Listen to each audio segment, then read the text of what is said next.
사도행전 4장 12절 말씀이죠. 사탄이 하는 일이 있습니다.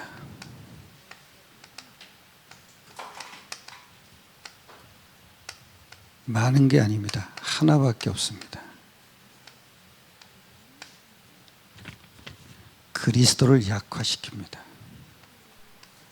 그리고 그리스도를 희미하게 만듭니다. 그리고 중요한 게 가장 좋은 복음을 종교화시킵니다. 그래서 불신자들은 기독교를 종교로 보고 있습니다. 하나님은 처음부터 복음을 주셨죠.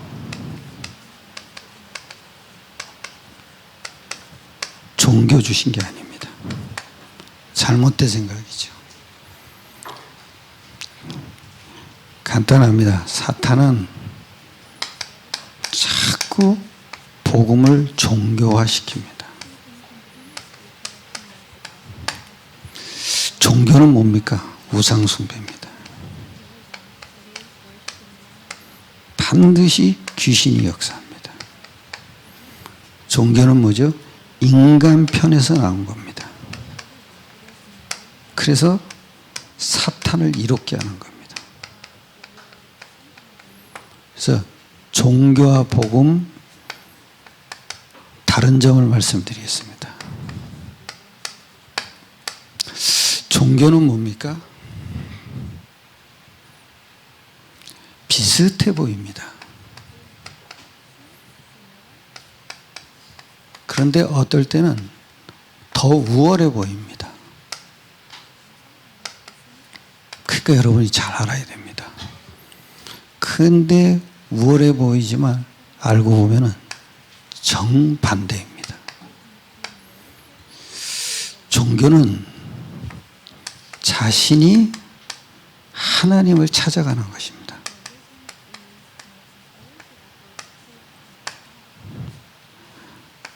불교만이 아닙니다. 천주교만이 아닙니다. 이단 종교만이 아닙니다. 자기가 갖고 있는 신념, 철학, 이런 것들은 다 종교입니다. 자신이 하나님을 찾아가려고 애를 씁니다. 또 선을 행함으로 복을 받으려고 합니다.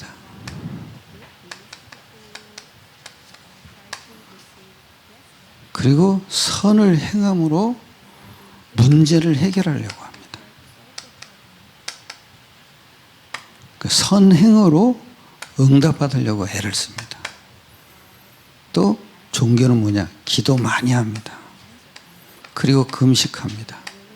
철야합니다. 그렇게 해서 응답을 받으려고 애를 씁니다. 그리고 문제를 해결하려고 애를 씁니다.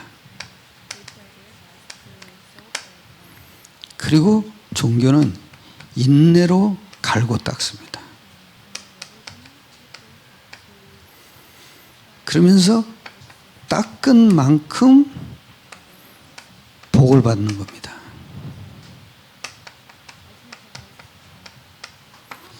그리고 자신이 스스로 다스려서 평안해지려고 합니다.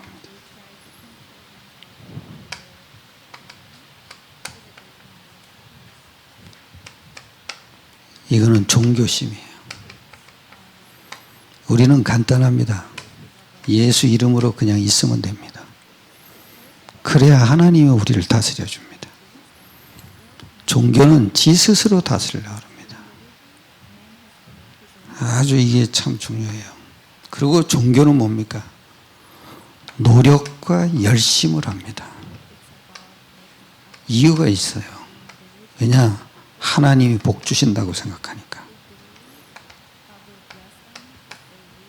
또 종교는 뭐냐? 신비도 섞여 있고요. 율법도 섞여 있고요. 인본주의도 다 섞여 있는 것입니다. 이게 종교입니다. 한마디로 얘기하면 사탄을 섬기는 겁니다. 그래서 종교 생활을 하면 할수록 영적 문제가 아주 심각해집니다. 저도 먼저 교회에서 신앙생활을 할 때 주일날 이렇게 누리는 게 영 찝찝하더라고요. 왜 그래요? 내 마음속에 율법의 기준이 감춰져 있는 거예요.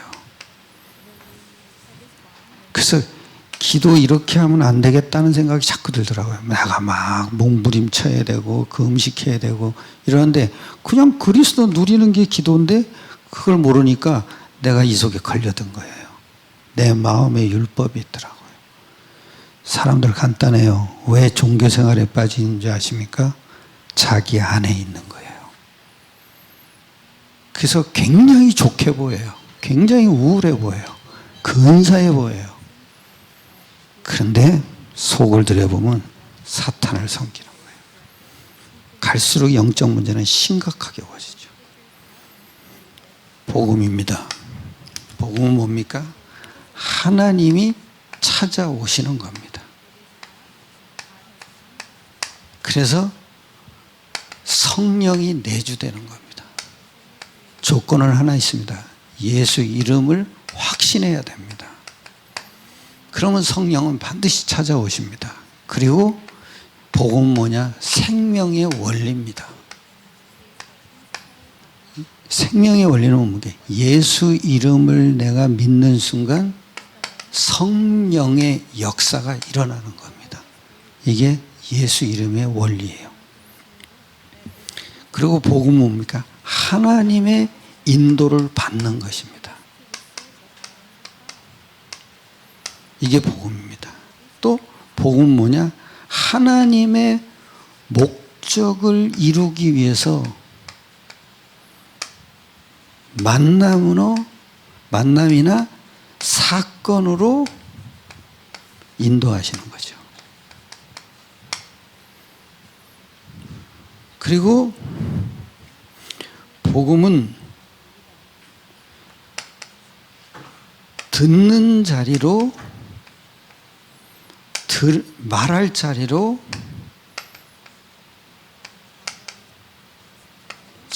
우리를 인도하시기 위해서 문제를 일으키기도 합니다.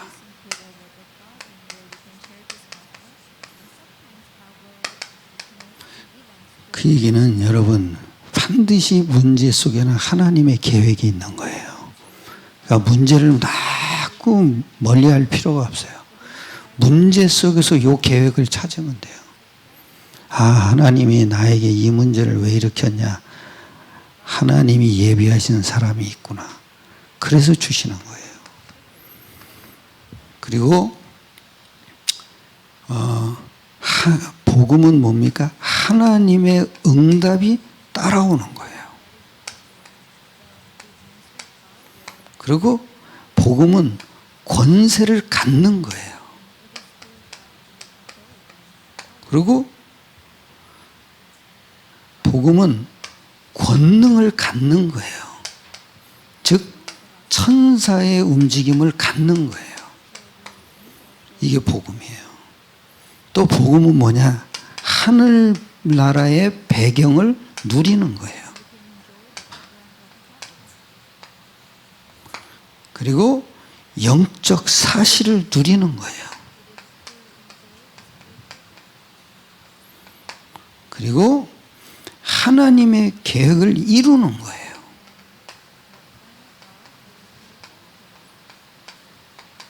우린 간단해요. 하나님의 계획을 봐야 돼요. 그래야 복음은 감상하는 거예요. 하나님이 이 일을 통해서 어떤 일을 이루시나 감상하는 거예요. 그냥 보는 거예요. 보는 거. 신앙생활은 너무 쉬운 거예요. 반드시 여러분 문제가 올 때는 하나님의 계획을 보셔야 돼요. 그것이 어떻게 이루어지는지를 잠잠히 기다리면서 보셔야 돼요. 악을 쓰고 기도하는 게 아니에요. 바꾸면서 기도하는 게 아니라고요.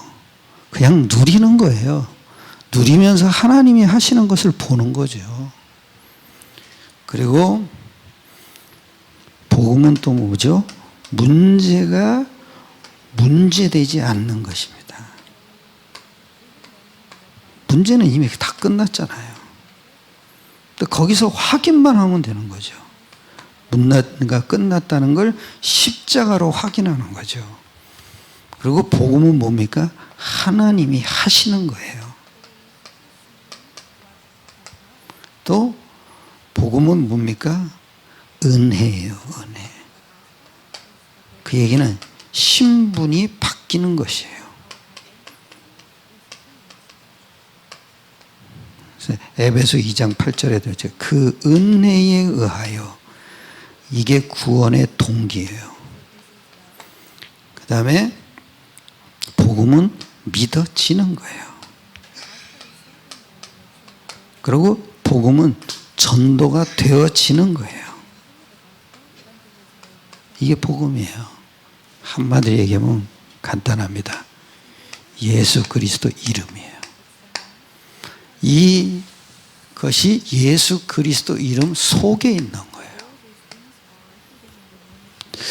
오늘은 렘넌트 예배이기 때문에 길게 할 수가 없어요. 간단하게 해야 돼요. 세 번째입니다. 복음이 아닌 것입니다. 선행이죠. 이사야 64장 6절에 보면 이런 말이 있어요. 우리의 의는 다 더러운 옷것 같다. 복음 아니에요. 해적선을 탄 사람은 아무리 착한 일을 해도 해적이에요. 왜냐? 신분 자체가 그래요. 그리고 사기꾼은 밥 먹는 곳조차도 사기치는 거예요. 신분이 그래요. 다시 얘기하면 원죄를 다 갖고 태어난 거예요. 그 원죄를 보면은 거짓말쟁이가 계속 나와요. 마귀가 하는 일이 뭡니까? 복음을 희미하게 해놓고 거짓말 치는 거예요. 그래서 마귀한테 잡힌 사람들은 대부분 사기꾼이 많아요. 교회 장로님들 중에도 이런 분 많아요. 그래서 교회 못 다닌다 그러더라고요. 현장에 가보면. 아니에요, 여러분. 반드시 복음은 뭐냐? 에베소서 2장 8절이에요. 하나님의 은혜예요. 그 은혜에 의하여 구원받는 방법이 믿음이에요. 이건 동기예요, 동기. 하나님의 동기예요. 하나님의 은혜. 그게 뭐예요? 그리스도의 일이에요. 그래서 현장을 가보면은 반드시 뭐냐면 영접하는 사람이 굉장히 많아요. 근데 영접도 고린도전서 12장 2절에 보면 성령이 아니고는 예수를 주라 시인할 수 없다 그랬어요. 그 얘기는 뭐예요? 성령에 의해서 영접을 하셔야 돼요. 그래야 요한복음 1장 12절이 되는 거죠. 그 이름이 뭐냐를 알아봐야 돼요. 예수 이름이 뭐야? 하나님 이름이다. 그러면은 영접시켜야 돼요. 그래 놓고 성령의 역사가 일어났다는 것을 말을 해줘야 돼요. 현장 가서는 반드시 해야 돼요. 복음은 또 뭡니까? 하나님께서 일방적으로 찾아오셔서 구원하신 거예요. 그리고 영적 사실을 일으킨 거예요. 그게 구원이에요. 한마디로 얘기하면 복음이에요. 복음. 그리고 복음은 무조건적인 일방적인 하나님의 은혜예요. 그게 뭐예요? 우리와 의논하지 않았어요. 우리가 아직 죄인 되었을 때 그리스도께서 십자가에서 죽으심으로 하나님께서 우리에게 대한 자기의 사랑을 확증하신 거죠. 일방적 은혜예요. 그리고 복음은 모든 문제 해결이에요. 그래서 복음은 하나님 편에서 출발한 거예요. 그 출발한 예수 사건이 곧 복음이에요. 승리하시길 축원합니다. 뭐 오래 할 게 뭐 있어요. 그냥 간단하게 하면 되죠. 기도하겠습니다. 하나님께 감사드립니다. 우리에게 복음과 종교의 구분을 알려주셔서 감사합니다. 모든 렘넌트들이 복음으로 날마다 승리하게 축복하여 주시옵소서. 이 시대의 흑암 가운데 빠진 세상입니다. 복음과 종교를 잘 구분할 수 있는 성령의 은혜가 충만하게 임하여 주시옵소서. 모든 걸 주님께 맡기옵나이다. 우리 주 예수 그리스도의 이름으로 감사하며 기도드려서옵나이다. 아멘.